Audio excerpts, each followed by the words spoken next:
Assalamualaikum warahmatullahi wabarakatuh. Sampurasun. Wilujeng enji sadayana. Wilujeng patepang deui sareng Ibu Rizky Nur Azizah dina pangajaran basa Sunda kangge kelas 8. Nah, kumaha barudak sadayana darama? Alhamdulillah syukur upami sadayana aya dina lindungan Gusti Allah Subhanahu wa taala. Amin. Dina video pertemuan ayeuna masih kene ngedarkeun bab hiji nyaeta rumpah kakawih. Dina video kamari kan atosnya naon hartosna rumpah kakawih. Nah, ayeuna tinggal nengetan kana unsur-unsur kawih dina bab kahiji. Satacana kana unsur-unsur kawih di dia ya istilah kawih.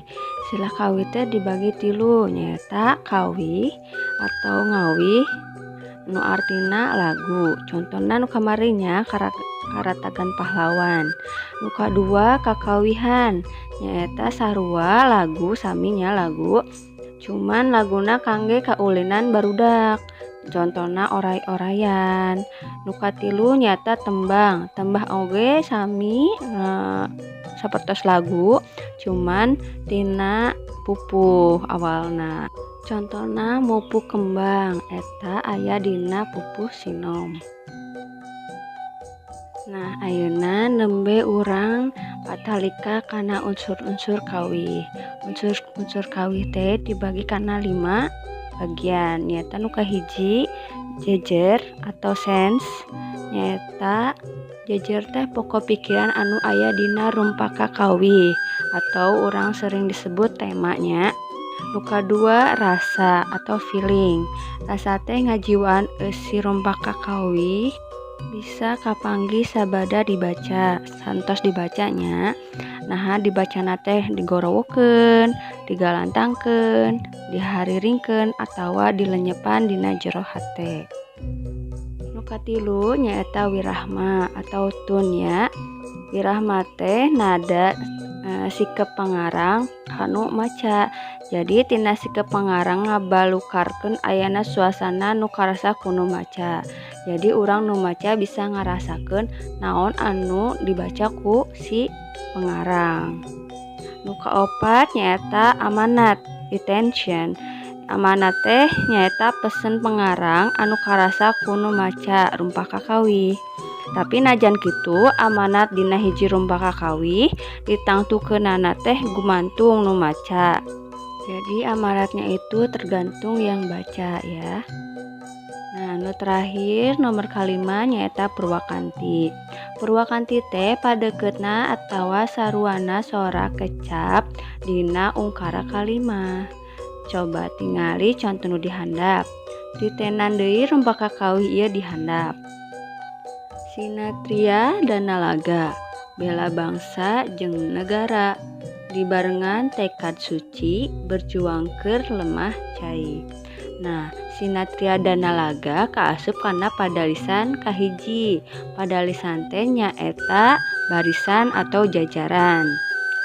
Sedengkeun ti sinatria nepikeun ka lemah cai eta kaasupna pada bait atau urang sering disebut paragraf. Nilik pareunahna purwakanti teh dibagi 2 nyaeta nu kahiji purwakanti rantayan. Nyaeta padekeutna sora kecap nu ngajajar kagigir dina padalisan. Contona sinatria dan nalaga, bela bangsa jeung nagara. Nah, eta nu dicirian nu dalam kurung eta teh kaasup kana purwakanti rantayan anu ngajajar kagigir atau kesamping ya. Nah, ayeuna nu kadua purwakanti runtuyan. Nyaeta padekeutna sora kecap nu ngaruntuy ka handap. Tur biasana aya ditungtung ungkara padalisan. Contona dibarengan tekad suci berjuang keur lemah cai.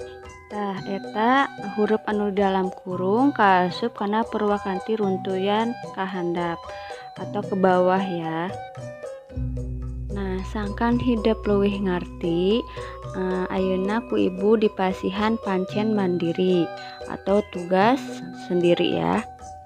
Pek jawab patanya ieu. Nomor kahiji, naon anu disebut kawih, kakawihan jeung tembang, kumaha bedana?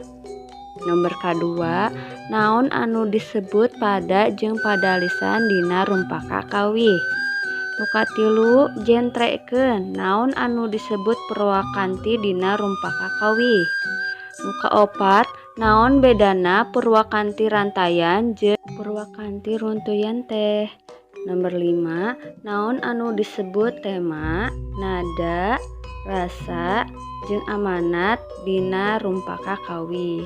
Nah, pek ku hideup tulis dina buku bahasa Sunda soal sareng jawabanna nya.